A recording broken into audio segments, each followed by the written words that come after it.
मंडळी नमस्कार. कुबेरांचा कंडशमनार्थ लिहिलेला अग्रलेख वाचला. कंड हा शब्द कृपया अश्लील अर्थाने घेऊ नका. शरीरावर खाज सुटली की त्याला कंड म्हणतात. जिथे कुठे खाज सुटते त्याला कंड हा शब्द आहे. कुबेरांनी आपली वैचारिक खाज मिटविण्यासाठी जो अग्रलेख लिहिलेला आहे, माझं कधी कधी स्लिप ऑफ टंग होऊन जातं, माफ करा. कधी कधी भावनांवर नियंत्रण राहत नाही, त्यामुळे माफ करा. तो अग्रलेख जो लिहिलेला आहे तो अग्रलेख वाचला आणि आश्चर्य वाटलं नाही, कारण कुबेर असंच लिहिणार. मला फक्त त्यातल्या 3 मुद्द्यांना आपल्या समोर मांडायचं आहे आणि त्या 3 मुद्द्यांना मांडून अग्रलेखातल्या विषयामध्ये काही प्रश्न तुमच्या माध्यमातून, यूट्यूबच्या माध्यमातून कुबेरांना विचारायचे आहेत. कुबेर याचं उत्तर देणार नाही याची मला पूर्ण खात्री आहे. 3 मुद्द्यांमधलं पहिलंच वाक्य कुबेरांचं कंडशमनार्थ असं लिहिलं गेलेलं आहे. लोकसभा निवडणुकीत पराभव पत्करावा लागल्यानंतर पतीच्या राजकीय गंडशमनार्थ, गंड म्हणजे अहंकार, इच्छा, या सगळ्या गोष्टी, मद, गंडशमनार्थ त्या राज्यसभा सदस्य झाल्या. हे भारतीय परंपरेनुसार झाले म्हणायचे, तथापि त्यांच्या राज्यसभेतील कामगिरीबाबतही नोंद घ्यावे असे अजिबात काही नाही. केवळ पतीच्या राजकीय गंडशमनार्थ हा शब्द वापरून आणि सुनेत्रा पवारांची राज्यसभेतील कारकीर्द विशेष नाही असं सांगून गिरीश कुबेरांना कदाचित शरद पवार भक्ती दाखवायची असावी. अनेकांना सुनेत्रा पवारांनी तात्काळ कसं काय पद घेतलं याविषयी आश्चर्य आहे. इतकी घाई का, इतकी घाई का, इतकी घाई का? याचं उत्तर मी एका हिंदी व्हिडिओत इतनी जल्दी क्यों याचं करून देणार आहे आणि ते कृपया आपण बघावं. त्याच्यात इथे वेगळं बोलण्याची गरज नाही आहे. मला फक्त आज कुबेरांवर बोलायचं आहे. कुबेरांनी जे काही लिहिलं आहे त्यात मला कुबेरांना एक प्रश्न विचारायचे आहेत. हा गंडशमनार्थ त्या उपमुख्यमंत्री बनल्या असतील तर राज्याचा मुख्यमंत्री बनलेला एक व्यक्ती कोणत्या गंडशमनार्थ किंवा कोणाच्या गंडशमनार्थ बनला असेल? उद्धव ठाकरेंचा बोलतोय मी. उद्धव ठाकरे महाराष्ट्राचे मुख्यमंत्री बनले त्यावेळेला राज्यसभा काय, लोकसभा काय, महानगरपालिका काय, ग्रामपंचायतीत त्यांची कारकीर्द विशेष उल्लेख करण्यासारखी नव्हती. म्हणजे हे कुठे मेंबर ऑफ ग्रामपंचायत म्हणून सुद्धा निवडून आलेले नव्हते. त्यांच्या पोराची कारकीर्द कोणत्या गंडशमनार्थ झालेली होती? यावेळी कुबेरांच्या लेखणीतील शाई संपली होती की पेनाची नीब तुटली होती की कोणी कुबेरांचा हातच अडवला होता? काय झालं होतं? त्यांना खाजवायचं कसं प्रश्न पडला होता? तुम्हाला लिहायचं कसं हा तर प्रश्न पडला नव्हता ना. उद्धव ठाकरे महाराष्ट्राचे मुख्यमंत्री केवळ मी माझ्या वडिलांना शब्द, कशा करता बघा बघा जरा नीट, मी माझ्या वडिलांना शब्द दिला आहे, सामान्य शिवसैनिकांना मुख्यमंत्री करतो. मग मी स्वतः सामान्य शिवसैनिक आहे म्हणून मी मुख्यमंत्री होणार. तो पिक्चर आठवला मला, ज्यात महेश मांजरेकर, अजय देवगण, काय त्या पिक्चरचं नाव बघा, तो रिमेक आहे, त्या जितेंद्रच्या एका चित्रपटाचा रिमेक आहे, तकदीरवाला असं काहीतरी तो पिक्चर आहे बहुतेक, कुठला माहित नाही मला नेमका. पण त्यात तो असं आपलंच एक मत टाकतो त्या मतपेटीत, मतपेटी खोलतो आणि एक मत से मैं चुनकर आया हूं बोलतो, म्हणतो. तसं मी बाळासाहेबांना शब्द दिलाय, बापाला शब्द दिल्याचा गंड. हे कशा करता झाले होते? मी मिरवणारच, मी वर्षावर राहायला जाणार, हा गंड कोणाला झाला होता? बरं, स्वतः मुख्यमंत्री झाले ते झाले, पण कोणत्याच निवडणुकीत याआधी कधीच न लढलेल्या आपल्या पोराला सुद्धा मंत्री केलं, पर्यावरण मंत्री केलं, पर्यावरण आणि पर्यटन मंत्री पिकनिकला दावोसला जाऊन आले, उद्योगमंत्री नसताना, अर्थमंत्री नसताना.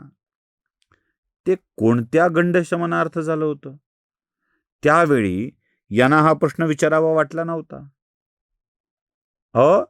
पायलटची नोकरी सोडून आलेल्या राजीव गांधीला आई गेल्यानंतर संध्याकाळच्या वेळेला पंतप्रधान पदाची शपथ दिली.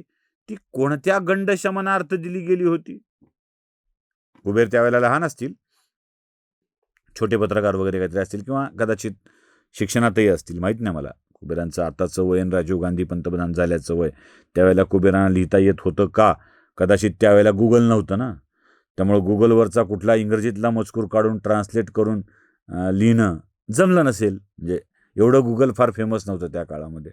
असा सर्च करून मजकूर कॉपी करून घेता येत नव्हता. पुस्तकं वाचून त्यात पुन्हा टाईप करून पुन्हा स्वतःच भाषांतरित करून लिहावं लागत होतं. असो, आपल्याला त्याच्याविषयी फार बोलायचं नाही.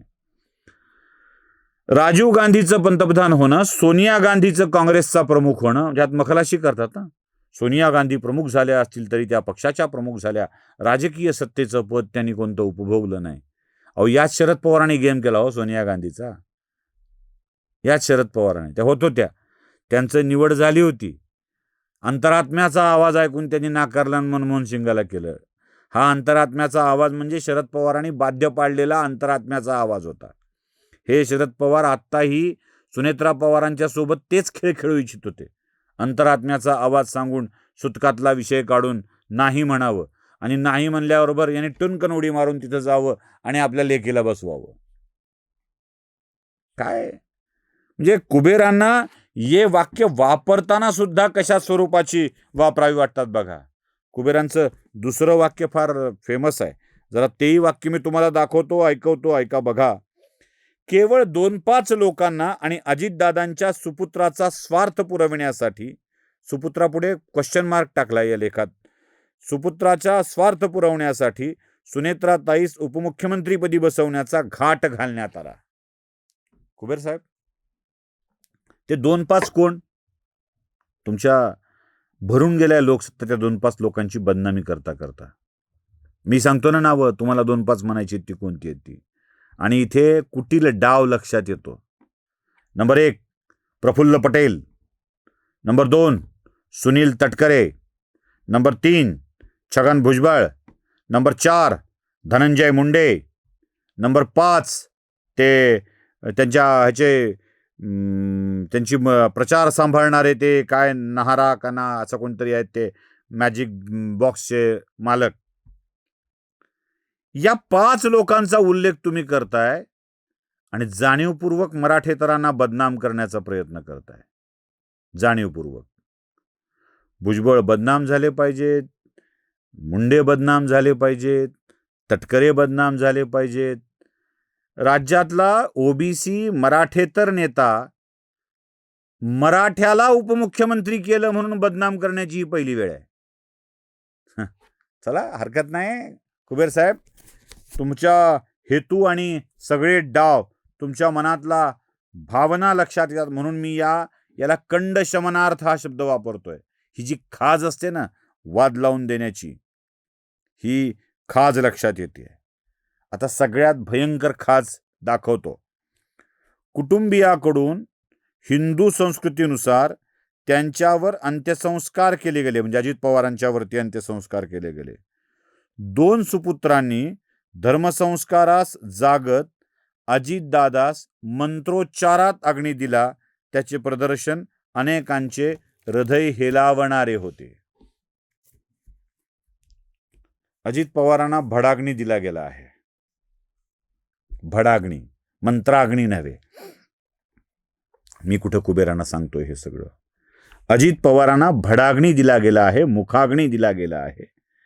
आणि मूळ माजलगावच्या असलेल्या एका ब्राह्मणांनी तिथे तो विधी करून घेतला आहे. कायम हिंदू धर्माच्या परंपरेवर टीका करणाऱ्या, म्हणजे चतुर्थीला मटण गोड लागणाऱ्या, वशाट खाल्ल्यावर मंदिरात न जाणाऱ्या, पूजा कशाला करायला हवी असं म्हणणाऱ्या कुबेरांच्या प्रातस्मरणीय सुप्रियाताई सुळे कुबेरांच्या प्रातस्मरणी, सुप्रिया ताई सुळे, त्यांच्याच ताई सुळे. याबाबत कुबेरांना काय म्हणायचं आहे याचं प्रदर्शन हृदय हेलावणारं होतं. का? अजित पवारांच्या वरती हिंदू पद्धतीनुसार अंत्यसंस्कार करायचा नव्हता. त्यांना हिंदूंपासून बाजूला करायचं होतं कुबेरांना. आणि तुमचं हृदय हेलावण्याचं काय कारण? मला तर आश्चर्य याचं वाटतं की अजित अनंतराव पवार या महाराष्ट्राच्या उपमुख्यमंत्र्याचा अपघाती मृत्यू झाल्यानंतर प्रचंड वेदना होते. ती पत्नी, त्यांची हयात असलेली वृद्ध आई, 2 मुलं यांना. त्यांचं सांत्वन गेलं कुणीकडे. लोक शरद पवारांचं सांत्वन करायला निघाले. म्हणजे सगळ्या बातम्या तुम्ही बघा. पवारांना अतीव दुःख, सुप्रिया सुळे हमसून हमसून रडल्या, शरद पवार, प्रतिभाताई पवार यांचं हृदय हेलावलं, त्या कावऱ्या बावऱ्या झाल्या. अरे आहे, दुःख आहे, पण यातील दुःखाची एकही किनार सुनेत्रा पवार, पार्थ पवार, जय पवार यांच्या बाबत नाही दाखवावं वाटली. काँग्रेसचे, मनसेचे लोक भेटायला गेले ते शरद पवारांना.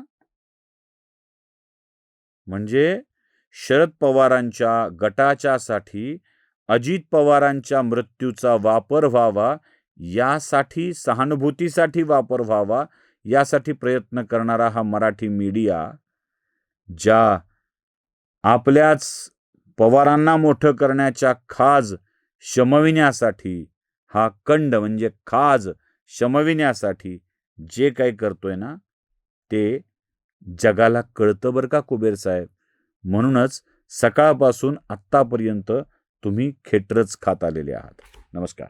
स्वधर्म जागृतीचा विधायक बुरुज